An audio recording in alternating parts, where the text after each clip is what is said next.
21세기도 벌써 20년이나 지난 시대를 살아가고 있습니다.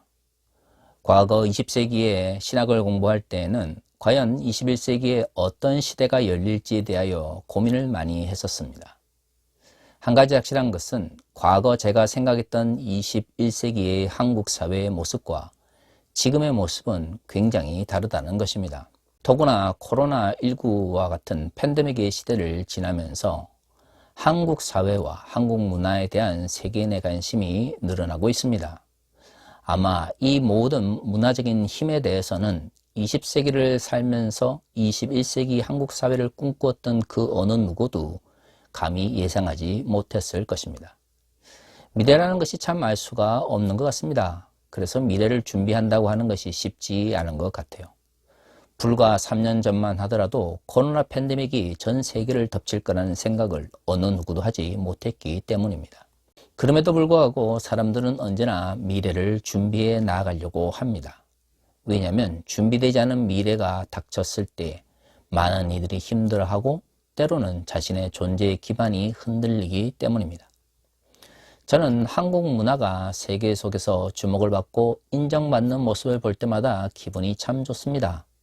하지만 K컬처로 대표되는 현재의 긍정적인 한국 사회에 대한 세계인의 평가는 결국 미래를 어떻게 준비하는가에 따라서 그저 일시적인 유행으로 끝날 것인지 아니면 전 세계적인 주류 문화로 상승할 것인지가 결정될 것이라고 생각합니다.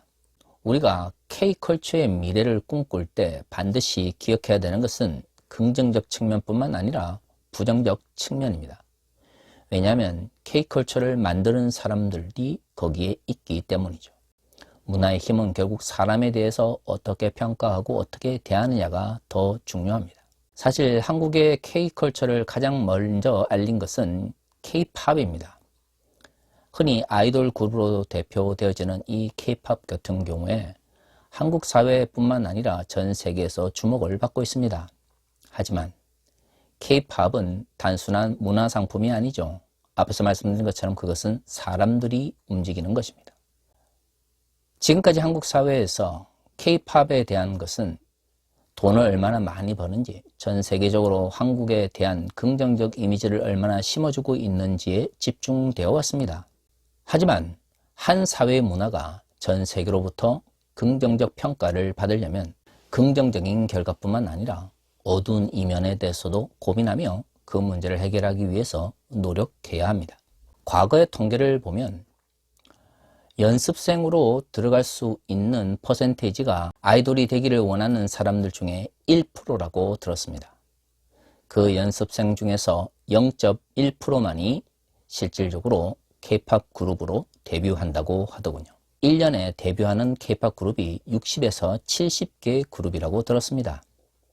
그 중에서 우리가 알고 있는 혹은 우리가 기억하는 성공적인 K-팝은 한두 개 정도 될 것입니다.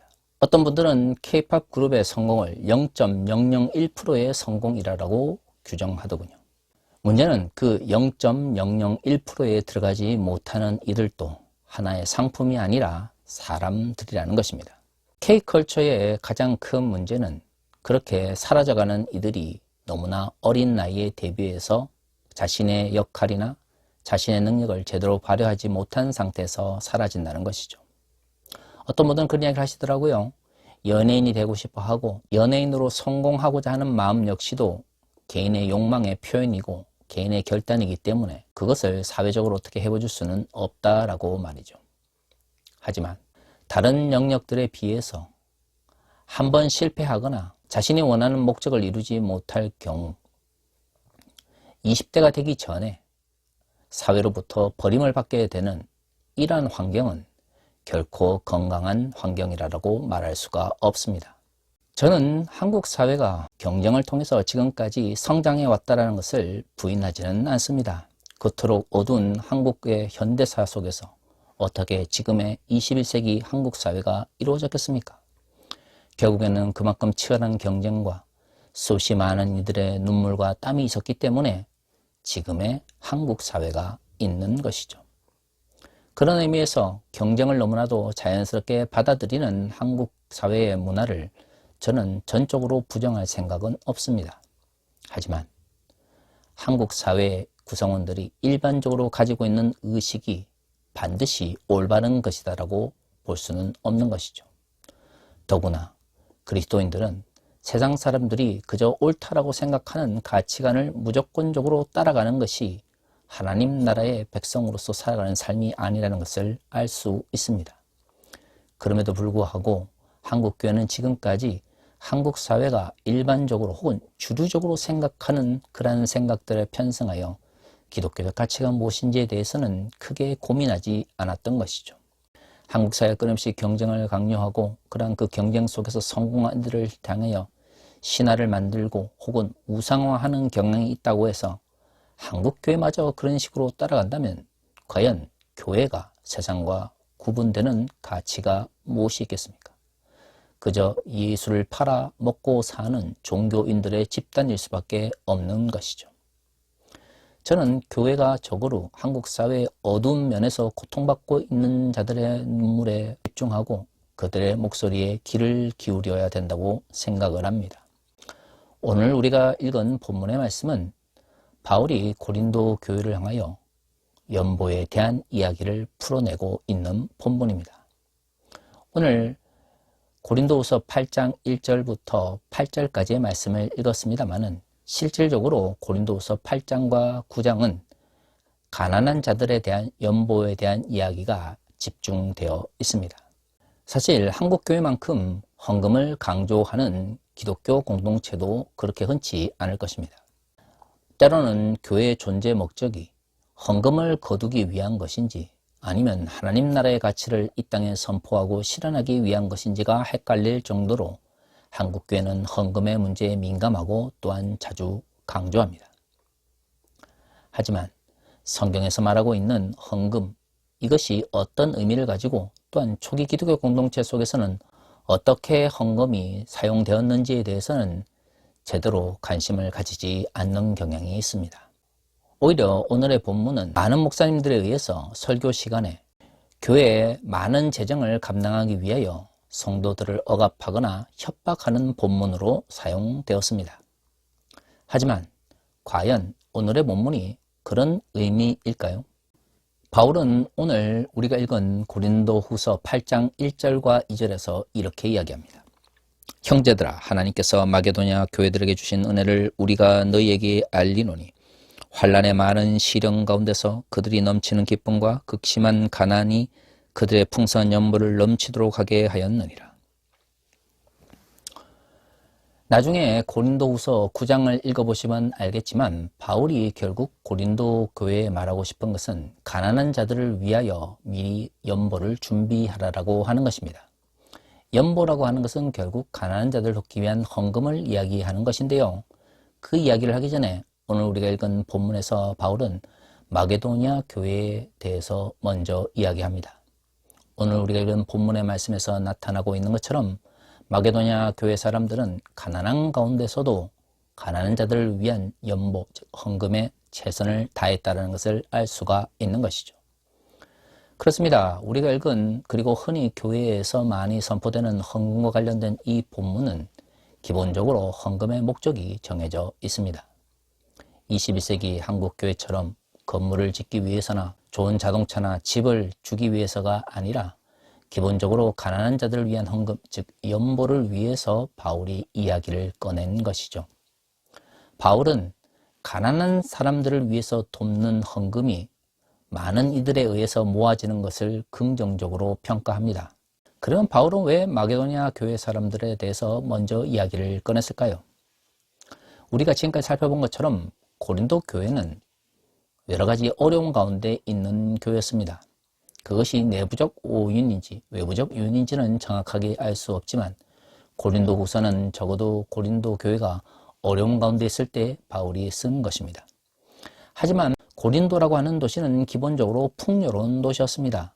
항구 도시로서 무역이 활발하게 이루어졌던 고린도는 오늘날 같은 자본주의적 환경이 많이 정착되어 있었던 곳입니다. 그래서 고린도 전서에서 살펴본 것처럼 교회 내의 빈부의 차이가 교회 갈등의 원인이 되기도 하고요. 다양한 사람들이 모였던 만큼 서로 다른 문화로 인해서 갈등을 만들어내고 있었습니다. 바울이 마게도냐 교회 이야기를 먼저 꺼낸 것은 풍요로운 고린도 교회가 연보의 문제에 대해서 그렇게 열려 있지 않을 수 있다라는 걱정을 했기 때문인 것 같습니다. 바울이 가난한 가운데서 어려운 가운데서도 연보를 잘했다라고 칭찬하는 것은 그것이 교회 건물을 짓기 위해서나 목사님에게 더 많은 사례를 주기 위한 것이 아닙니다. 가난한 자를 돕고 그들의 눈물을 닦아주기 위하여 사용되어지는 연보에 비록 어려운 가운데 있는 마게도냐 교회 사람들이 최선을 다했기 때문이죠. 바울은 좀 더 풍요로운 도시에 살고 있는 고린도 교회 사람들에게 마게도냐 교회 사람들만큼 가난한 자들에게 관심을 가지며 그들을 돕는 열정을 내기를 바랐습니다. 그렇기 때문에 오늘 우리가 읽은 본문의 말씀 중에서 7절과 8절은 이렇게 이야기합니다. 오직 너희는 믿음과 말과 지식과 모든 간절함과 우리를 사랑하는 이 모든 일에 풍성한 것 같이 이 은혜도 풍성하게 할지니라.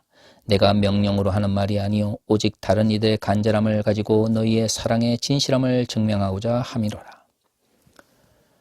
바울은 가난한 자들을 위한 연보, 즉 헌금이 결국에는 사랑의 진실함을 드러내는 표징이다 라고 이야기합니다. 가난한 자들을 도왔으면 좋겠다라는 이야기를 하면서 그들이 진정 어려운 가운데 있는 사람들을 향한 안타까운 마음과 사랑의 마음으로 돕기를 바랬던 것이죠. 강요에 의해서 헌금을 하는 것에 대해서 바울은 걱정을 하고 있었습니다. 그것은 바울이 원하는 바가 아니었습니다. 가난한 사람을 돕는다고 하는 것은 굉장히 좋은 것입니다. 구약 성서를 보면 가난한 자를 돕는 것이 하나님 나라 백성의 중요한 의무 중에 하나였습니다. 이것은 신약 시대에도 유사하게 적용되었을 것이다 라는 생각이 듭니다. 그렇기 때문에 바울의 서신서를 보면 몇몇 군데에서 연보에 대한 이야기가 반복해서 나타나고 있는 것이죠.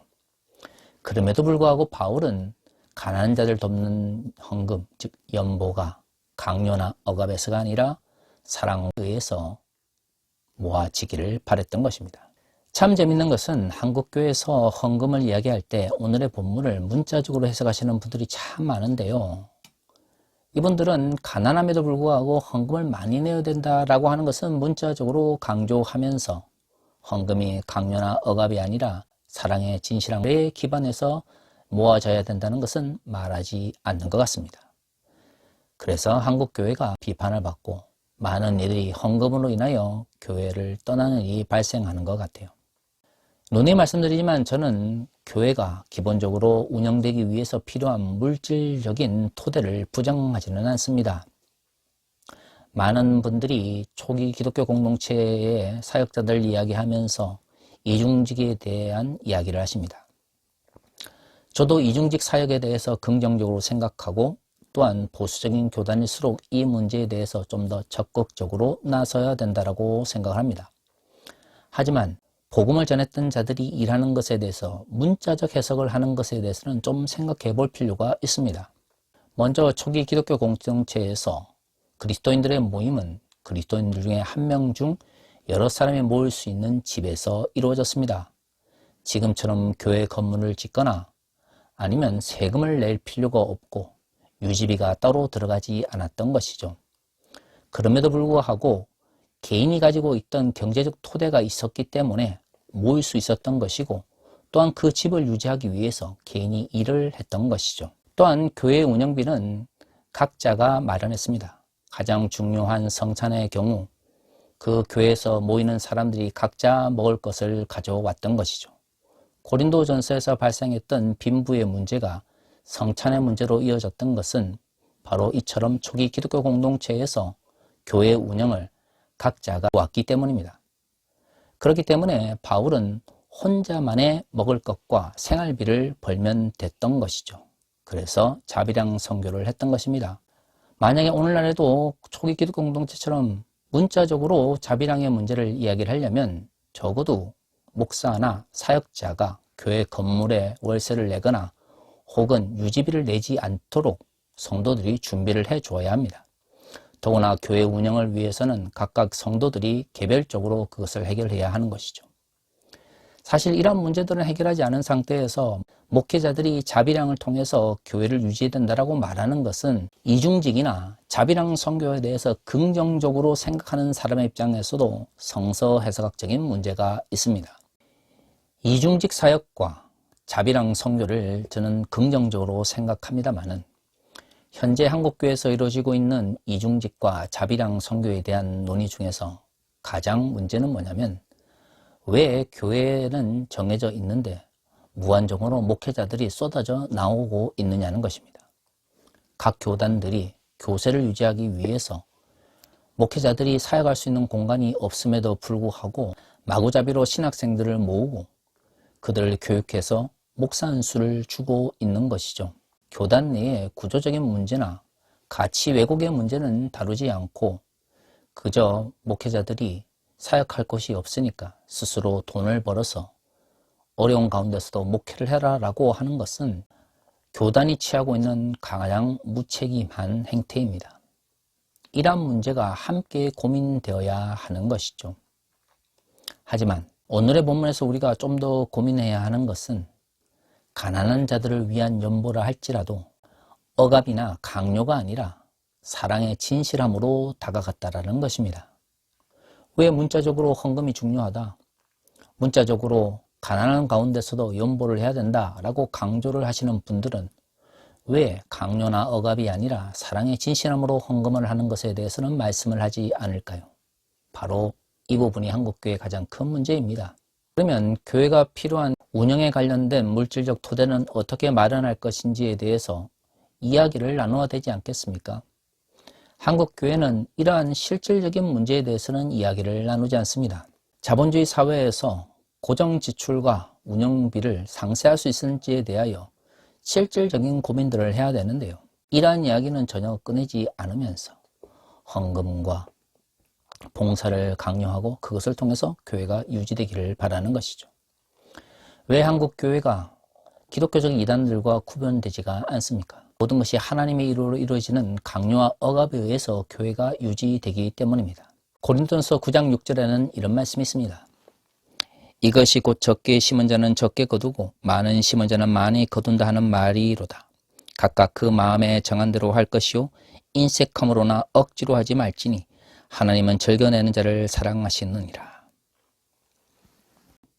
가장 잘못 해석되고 있는 본문의 말씀 중에 하나가 바로 고린도 후서 9장 6절의 말씀입니다. 이것은 헌금을 적게 내면 마치 물질적 축복을 적게 받고 헌금을 많이 내면 물질적 축복을 많이 받는 것처럼 왜곡되어 사용되고 있는데요. 그러나 중요한 것은 각각 자신에게 주어진 물질적 환경 속에서 가난한 자들 위해서 헌금을 하는 것이 하나님께서 보시기에 아름다운 것이라는 겁니다. 가난한 자들을 위한 연보의 문제는 다음 주에도 한 번 더 다룰 생각입니다. 하지만 가난한 자들을 위한 연보 혹은 교회에서 거두어지는 헌금의 기반은 사랑이어야 한다는 것이죠. 한국교회에서 가장 강조하는 헌금의 기반이 바로 사랑이어야 한다는 것입니다. 사랑이 없이는 자발성이 생길 수가 없는 것이죠. 하지만 가만히 생각해보면 한국교회에서 가장 사랑과 관계없이 설교되어지고 강조되어지는 것이 무엇일까요? 그렇습니다. 헌금에 대한 강조입니다. 가장 억압적이며 가장 강요에 의해서 이루어지는 것이 헌금인 것이죠. 바로 여기서 한국교회의 왜곡이 발생하는 것입니다. 바울은 교회가 사랑의 진실함을 드러내는 것이 가장 중요한 존재의 의미라는 것을 이야기합니다. 그리고 그 하나의 표징으로서 가난한 자들을 위한 연보, 즉 헌금을 이야기하고 있는 것이죠. 한국교회에서 이루어지는 헌금이 과연 운영과 고정비를 제외하고 나서 가난한 자들을 돕기 위해서 헌금을 얼마나 강조하고 있는지요. 실질적으로 그러지 않습니다. 한국에서 이루어지는 헌금의 대부분은 가난한 자들을 위한 헌금이 아니라 교회 건축이나 목사들의 사례를 더 주기 위한 것입니다. 과연 이것이 바울이 이야기했던 가난한 자들을 위한 연보, 사랑의 진실함으로서의 연보의 가치와 얼마만큼 연결되어 있을까요? 가장 사랑의 진실함을 강조해야 되는 문제에 있어서 가장 강요와 억압이 넘쳐난다고 하는 것은 한국교회가 어느 순간부터 사랑을 잊어버렸다는 것을 의미합니다. 사랑이 사라진 한국교회에 넘쳐나는 것은 무엇인가요? 혐오와 차별입니다. 한국교회는 어느 순간부터 이슬람을 혐오하는 공동체가 되어버렸고요. 타 종교에 대한 멸시를 당연한 것으로 여기는 공동체가 되어버렸습니다. 사회적 약자들과 소수자들의 문제에 있어서 한국교회처럼 혐오와 차별을 부추기는 공동체가 없어진 것이죠. 왜 그렇게 됐을까요? 그렇습니다. 사랑이 사라져버렸기 때문입니다. 바울은 사랑의 진실함을 이야기하면서 가장 먼저 헌금, 즉 가난한 자들을 위한 연보를 이야기했는데요. 한국교회에서 사랑이 사라지고 나니까 그 헌금을 이야기할 때 가장 많이 강요와 억압의 목소리만이 넘쳐나게 된 것이죠. 그렇습니다. 오늘 한국교회 문제는 바로 사랑을 상실하고 혐오와 차별로 그 자리를 채워 넣었다는 데 있습니다. 헌금의 문제는 그러한 한국교회의 왜곡된 모습을 너무나 적나라하게 보여주는 것이죠. 사랑하는 성도 여러분, 결국 교회의 존재 의미는 사랑의 실천과 선포입니다. 하지만 그 사랑을 잃어버린 한국교회, 그 한국교회를 채우고 있는 혐오와 차별을 이제는 정말로 걷어내기 위해 노력해야 됩니다. 왜냐하면 하나님께서는 사랑이 존재하지 않는 교회를 그저 바라만 보시지 않으시기 때문이죠. 저는 하나님의 심판을 믿습니다. 저는 사랑이 사라지고 혐오와 차별로 넘쳐나는 한국교회를 하나님께서 심판하실 거라 확신합니다. 지금이라도 하나님의 심판을 두려워한다면 혐오와 차별이 아닌 사랑으로 넘쳐나는 공동체를 만들기 위하여 노력해야 합니다. 그것이 한국교회가 진정 다시금 살아날 수 있는 유일한 길이라 확신합니다. 다 같이 기도하겠습니다.